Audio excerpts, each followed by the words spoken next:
Hello, it's Alison from Virtually Admin Solutions, taking your admin pain away. Are you the type of person who sticks loads of sticky notes around their computer to remind themselves of things, or you write in a notebook and then you write in another notebook and you can't find it, and you go out for a meeting and of course you've left your notebook behind so you don't know what your notes are? Does that sound familiar? Well, today we're going to look at two tools which are relevant depending on which email provider you're using, to help you stop doing that and to make sure that all of your notes are in one place, that they're synced between your phone and your computer so you have access to them all the time, that you can draw messages to yourself, you can dictate, you can type, you can do whatever your preference is. And that means that you will save hopefully a lot of time because everything is in one place and accessible to you. And maybe your friends and family and business clients will thank you for it as well. So we're going to look at two different notes, apps. The first is Google Keep, which is available via the Google Workplace. So if you have a Gmail account, you should be able to access it. And the other is OneNote, which is the app with Microsoft, which lets you keep notes as well. So I'm just going to share my screen for the two different apps. If you just give me a few seconds. So we're going to start with the Google Keep.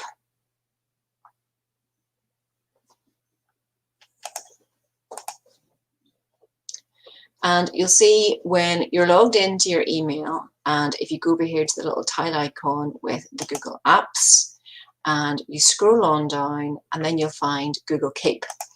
I'm on my desktop here, obviously recording this, but if you have your phone, you can download it from the Google App Store and it will appear on your phone as well. So this is what it looks like. You see it's very simple. You have notes, reminders, edit labels, archive and trash. I have just done a few here as an example. I drew this one. This one I kept the checkbox on, and this was just a note. So just to give you an example, if you want to make a note, you click on this, you call it something. Let's call it shopping list, just to keep it simple. Avocados, ricotta,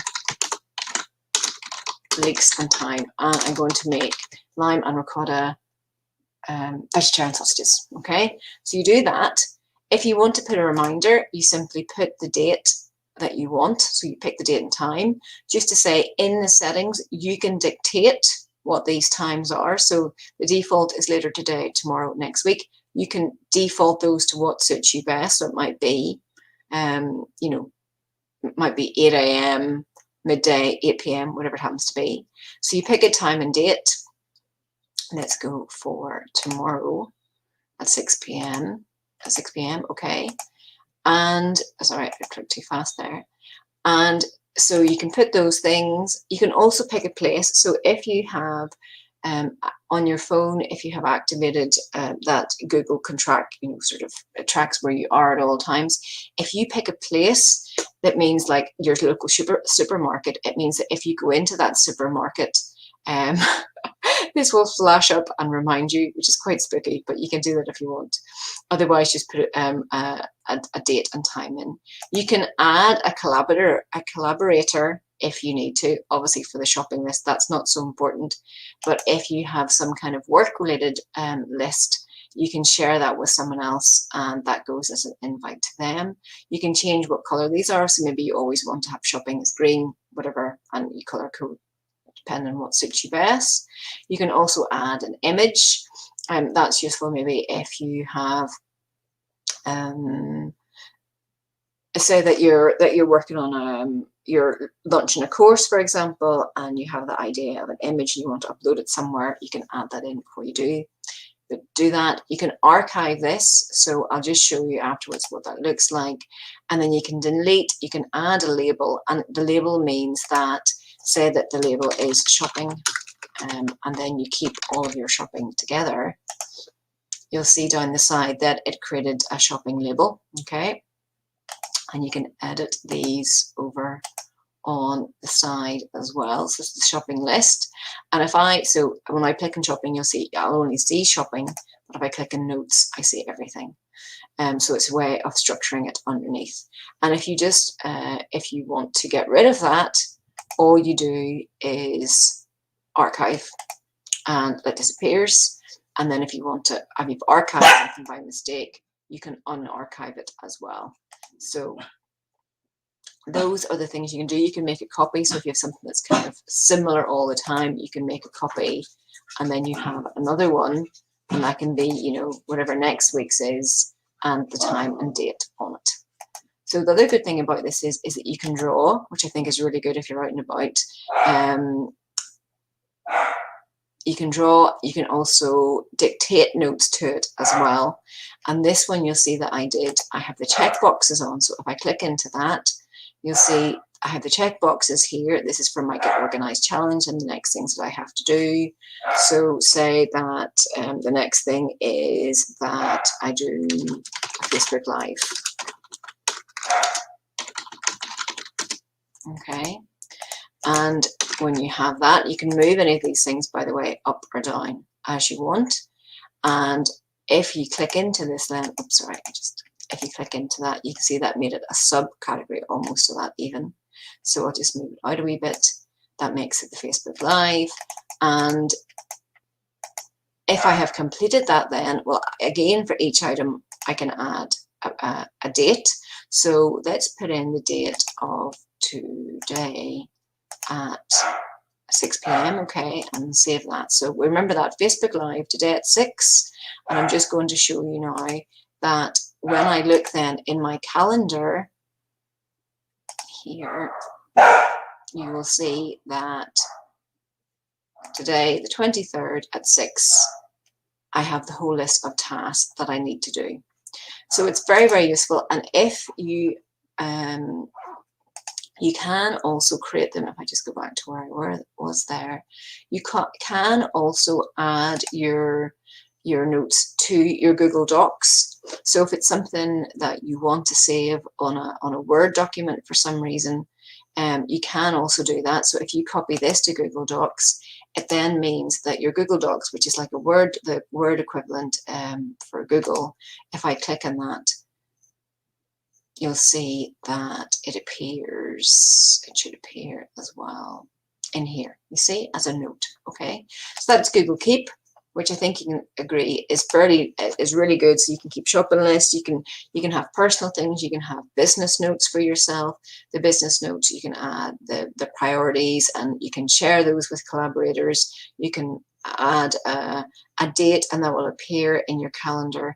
And this was the icon, sorry, for the note with the drawing. So here, which I think is really cool, that you can, like if you are an artist and you want to do something or sketch something, that you can do that and it saves it then as a note as well. And you can give it a title and add descriptions and do all the things there that I mentioned before. So I'll just close that one and just delete. If we just delete it, it's gone. We'll see. So that's Google Keep. The second thing I want to show you then, I'll just stop sharing and I'll go back to my main screen, which I just can see. And I'm going to show you what OneNote looks like then, which is, you know, both of these have very, very similar functions. But this is Microsoft. This is Microsoft OneNote. And you'll see here that it says there's a button flashed up there and I opened it. Open the feed pane for easy access to your OneNote pages, Samsung Notes and sticky notes. Okay, so we've got that. And so you open it in exactly the same way as you would have opened your apps for on your Microsoft 365. You open it the same way as you do with your Google Apps, and here you have your email and you have your Excel and your to-do and your calendar. And so OneNote is exactly the same idea, that you click on that. Mine's called Alison Notes, hard to say, Notebook. And then I create, it gives you all the lowdown here of how to actually, you know, create all your notes. And so you do exactly the same thing, that you can write a note, you can dictate a note, you can type a note, you can add pictures and audio and checkboxes. And it then means that these things are also available on your computer or on your phone. And even if you're out and about, you can write a note to yourself, and you know, it's as simple as that. And even they have things here for, like, they have sample travel plans that you can use that if you're going somewhere. They tell you how to, you know, what you can add to your calendar entry. It's, you know, all the same idea as you would have in the Google Keep, and just makes life very, very easy for yourself. So I hope that helps today. Sorry, just to say as well, if you have an Apple account, Evernote is the equivalent and does all of the same things as well. And I don't have an Apple account, so I can't show you it here. But that's just a quick overview of it's just a quick overview of the different tools that are out there, depending on if you're using Gmail or if you have a Hotmail or an Outlook address and are using Office 365, that really help you keep on track and make life a lot more organized. So if you have any questions or comments, please pop them in the video below, and please remember to subscribe to my YouTube channel as well for more video tutorials. Thank you. This is Alison, taking your admin pain away.